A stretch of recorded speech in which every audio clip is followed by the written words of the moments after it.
മഴയുടെ അഭാവം ഉണ്ടാവാൻ സാധ്യതയുണ്ട്. മൃഗങ്ങൾ കൂടുതലും വയനാട്ടിൽ തന്നെ മുൻപ് ആനകളില്ലാത്ത സ്ഥലങ്ങളിൽ ഇപ്പോൾ ആനകൾ കണ്ടു തുടങ്ങിയെന്ന് പറയുന്നുണ്ടല്ലോ. അപ്പം അതെന്തുകൊണ്ടാണ്? കാരണം ഡിസ്പേഴ്സൽ പല സ്ഥലങ്ങളിലേക്കായിട്ടാണ്. പണ്ടത്തെ ഒരു പാറ്റേൺ അല്ല ഇപ്പോൾ എലിഫന്റ് മൈഗ്രേഷനിൽ ഉണ്ടാകുന്നത്. അത് ആന ഒരു വലിയ ജീവിയായത് കാരണം നമ്മൾ അതിനെ നോട്ട് ചെയ്യുന്നു, മറ്റ് ജീവികളും മൈഗ്രേറ്റ് ചെയ്യുന്നുണ്ട്, മറ്റ് ജീവികൾക്ക് മൂവ്മെന്റ് സംഭവിക്കുന്നുണ്ട്. പക്ഷേ ഈ പറഞ്ഞതുപോലെ നമുക്ക് കൊന്നാൽ തീരുന്ന ഒരു പ്രശ്നമാണത്. അതൊരിക്കലും അങ്ങനെയല്ല. കാരണം ഇന്ത്യയിൽ അല്ലെങ്കിൽ ഏഷ്യയിൽ ഏറ്റവും കൂടുതൽ ഏഷ്യാറ്റിക് എലിഫൻസിന്റെ പോപ്പുലേഷൻ ഉള്ള ഒരു ലാൻഡ്സ്കേപ്പാണ് നീലഗിരി വൈസ് വെർസ.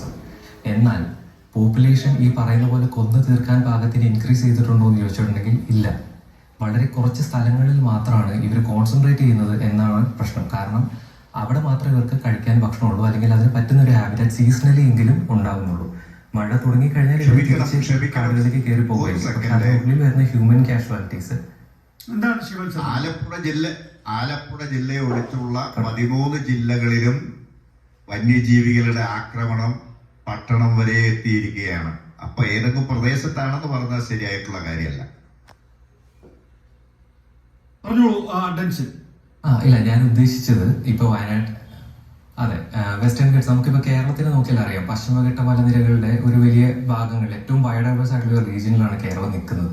അപ്പം അതിന്റെ പല സ്ഥലങ്ങളിലും ഈ മാൻ ആനിമൽ കോൺഫ്ലിക്റ്റ് ഇനി ഭാവിയിലേക്ക് അത് കൂടുകയുള്ളൂ. അതിന്റെ ഒരു പ്രധാന കാരണം ആളുകൾ വിചാരിക്കുന്ന പോലെ നാട്ടുകാരെ കാട്ടിലേക്ക് എൻക്രോച്ച് ചെയ്ത് കയറുന്നത് കൊണ്ട് സംഭവിക്കുന്ന ഒരു കാര്യമല്ല. കാടിന്റെ ഘടന മാറുന്നു എന്നുള്ളതാണ് അതിന്റെ ഇമ്പോർട്ടൻ്റ് ആയിട്ടുള്ള ഒരു ഫാക്ടർ.